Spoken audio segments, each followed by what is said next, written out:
from Chicagoland. Hello, everybody. We are here on Munira's Musings.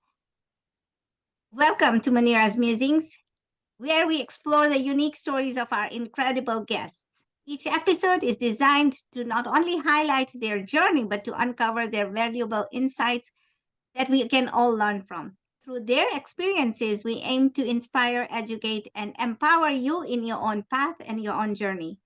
If you love this and enjoy these conversations, share them with your friends. Let's see what they have to say about this. Our guest today is Sadhu Dah, all the way from Thailand. And he's a travel documentarist. Is that what you are? Welcome, Sadhu.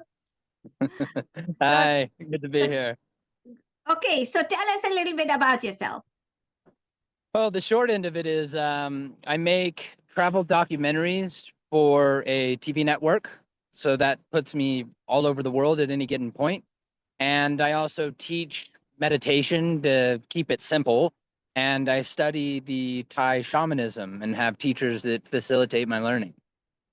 Okay, so let's talk about first your travel documentary. How did you start that, and where are you originally from? You're not from Thailand.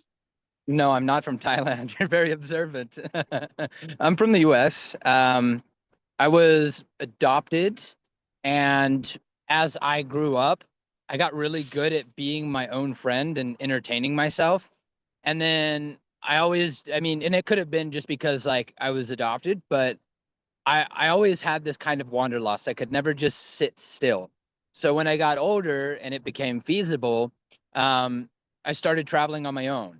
And I started making documentaries about things that I wanted to make documentaries about, not necessarily for a specific audience or with a financial goal in mind, but I loved going to kind of off the beaten paths, meeting indigenous tribes and learning about their culture, not just, predating on it, but like actually trying to learn and understand like what shapes these people's beliefs and, what forms the identity of what they call their culture.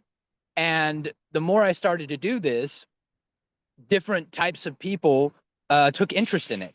And we're like, hey, like, you got a really cool show here and we'd like to back that. So then my show on New Reality called the Sadhu Dah Experience, that's how it took shape. But it was really just me doing what I've already been doing and now just getting paid for it. Okay, so I like that. So let's talk about how old were you when you took your first trip, and where did you go? My first trip was actually Thailand, and it was when I was around 20. I'm 34 now. And I've been past few years, I've actually been living in Thailand as a home base. And then every month I leave for like a week or two, and then I go somewhere else and I film some stuff and I hang out and I have my own little adventures. And then I come back to the safety of my nest here in Thailand to recoup for the next travel. All right. So that was your this thing. But then, what is the most interesting place that you've been at? The most interesting would have to be Sri Lanka, just because you're coming out of like a post-Civil War and you're seeing the country be rebuilt right before your eyes, which is just incredible, seeing the strength of the people and the spirit and just how kind and hospitable they are, coming from, such a traumatic background of what had happened in recent years. So for me, it was definitely Sri Lanka was the most interesting. Okay. And what's the scariest place you've been at?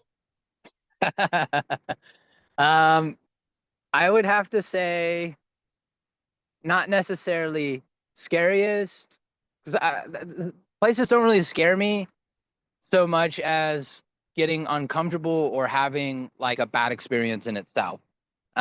So that one, which I've been to several times, I think 7 or 8 times now, is Sabah in Borneo. And I love Sabah. I love Borneo. But I had a really bad motorbike accident where a dog ran out in the middle of the road when I was coming back through like a winding mountain road in like a really rural area. Like closest town is Renau, and that's like a super tiny town. And yeah, I hit the dog. It was unavoidable, and I went flying off the motorbike. I had a compound fracture in my left shin. I tore tendons in my leg. It was really, really bad. And then trying to navigate learning how to walk again and trying to recover while in a country that I'm not familiar with a healthcare system I'm not familiar with, and trying to just like, meet your most basic needs while having, an injury that you weren't expecting added on top of that. I guess you could say that made it a little bit more of a scary situation. Okay. I mean, that happened to you. So now you're all well and better. Oh yeah, yeah. I'm running laps now. Like I'm good. That was a few years back, but it, Okay. it, it definitely knocked me off my game for a little while. So in all of this, you find time to meditate. Why Uh, meditation? so I do a sadhana every day, which is a daily spiritual practice. It's composed of qigong, which is like we could just call like Taoist terminology. It's kind of like yoga and kung fu mixed together, if you want to look at it that way. Um, I do qigong sets, I do breath work, and I do like a sitting meditation where I get into a state of heart coherence, just feeling good feelings in my body and doing an inventory on myself. It's absolutely essential for my mental health.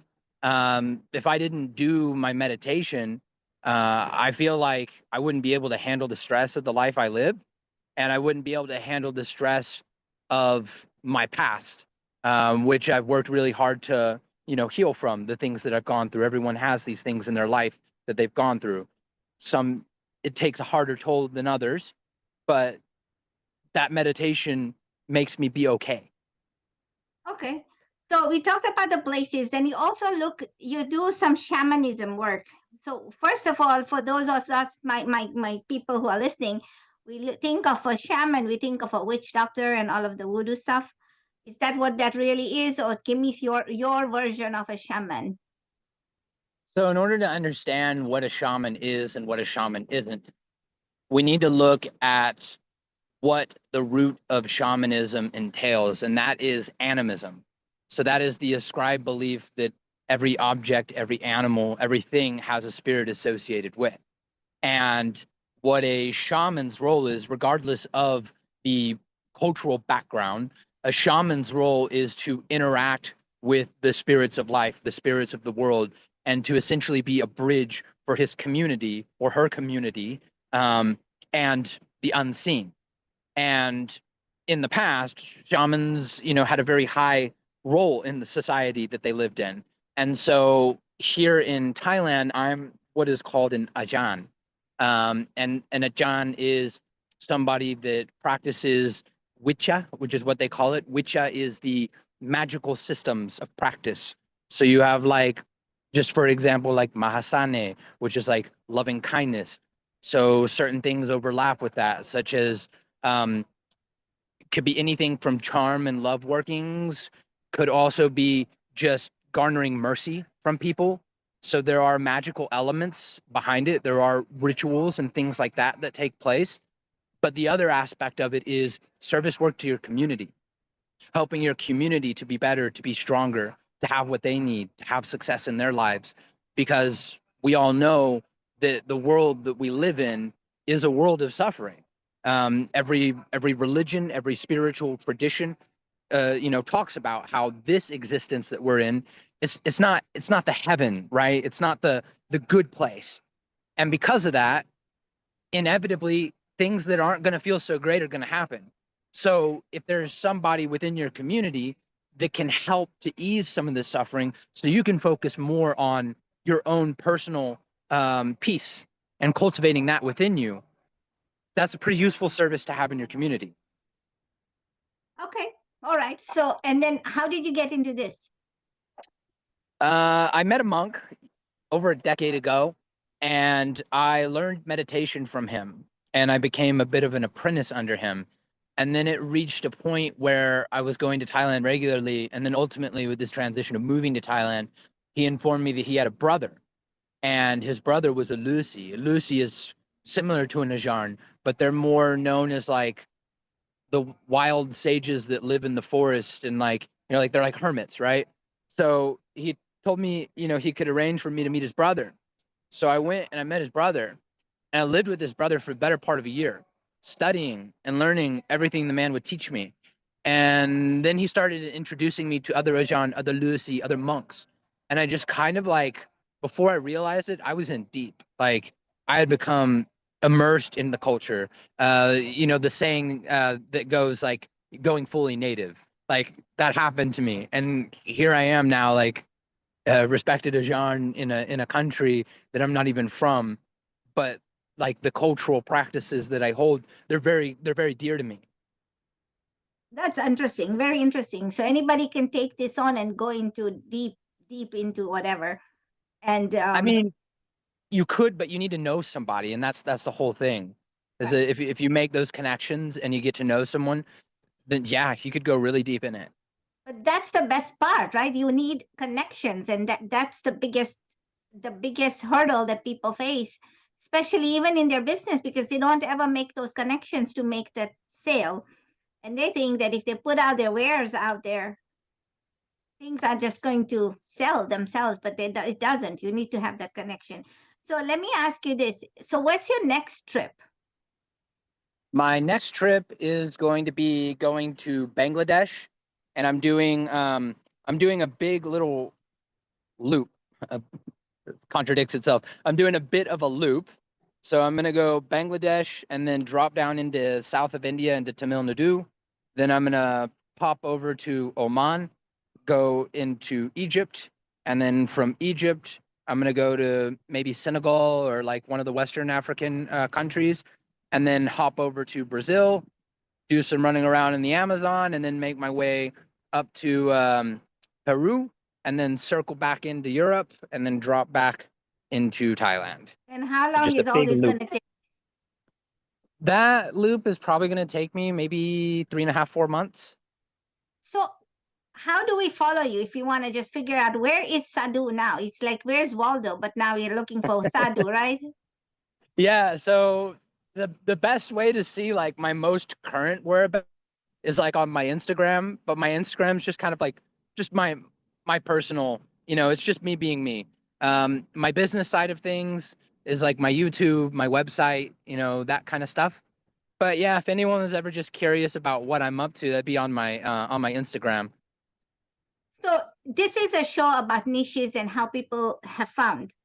Give us a one incident where, I mean, apart from your accident, where you thought, I'm not going to be able to do this, I'm just going to close shop and walk away, because that's what happens to entrepreneurs as well. So was that ever something that you felt? Was that something I felt when that happened to me? Did it ever happen to you? I mean I've had moments where I kind of felt giving up and saying what's the point anymore, you know, was a dominant thought in my mind. But then I played an exercise with myself, and I kind of weighed that with, okay, well, what's the alternative? And what does that realistically look like for you? And will you be happy doing that? Is that something that you want to do? Like, I used to be in nursing. That's what I did before all of this stuff. And I had a really big passion for the medical field. And I really loved doing that. And I loved helping people. But there were also aspects of it that I didn't like. The really long hours, the office politics in hospitals is like unbelievable. And then just everything that's negative we tend to forget when we leave a situation, and we kind of want to hold on to the positives of it. And so when I have those moments where I want to kind of give up on doing this type of lifestyle, I look at, okay, well, the other stuff I could be doing or what I would want to be doing other than this, do those negatives outweigh the negatives of what I'm doing right now? Are the positives outweighing the positives of what I'm experiencing right now? What's the actual honest comparison? And every time that I've done that exercise with myself, it's led me to saying, well, okay, well, let's just keep doing this then. And until something lines up in a certain way for me where that doesn't speak to me anymore, then yeah, I would change what I'm doing. But I'm living the life I want to live right now. That's amazing. Okay. So one last question is, do you go with a crew or do you just do this by yourself? Sometimes I have a crew with me, depending upon what I'm doing. Um, most of the time I just go by myself because I really like to independently travel. I don't like having to wait around on somebody or needing to check in with other people's needs, which isn't a problem. I don't have an issue with anyone that does that, but I do kind of like being a feral little animal and just doing my own thing. Okay, I see. I like that too. Okay, so is there any question that I should have asked you that I haven't? Um, I think one that might be beneficial for some of your viewers would be how do I do something like this? Right. And So, my answer would essentially be, you know, this is the age of digital nomads, for better or worse. And more people are turning to trying and making a living remotely and living a free life and whatever that looks like for them. And a lot of people have asked me, well, how do I do what you're doing? And what I always tell them is, you're not going to be able to do exactly what I'm doing. I'm not going to be able to do what this crypto trader is doing or what this, coder for Google is doing. What you need to have is one of two things. You need to have a skill that belongs to a highly competitive industry that allows you to work remotely. So that's traditional route one. Or two, you need to devise and work on what skills you might have or can gain that would generate a following or would generate opportunities of business. You can't just jump into this without a plan. There does need to be substantial backup of savings. And that is a thing that people don't like to hear. If you're going to try this and you don't have those skills or you don't have a plan already made, have savings to keep you afloat while you try to figure it out. Or it could be a very unpredictable and maybe not so positive ride.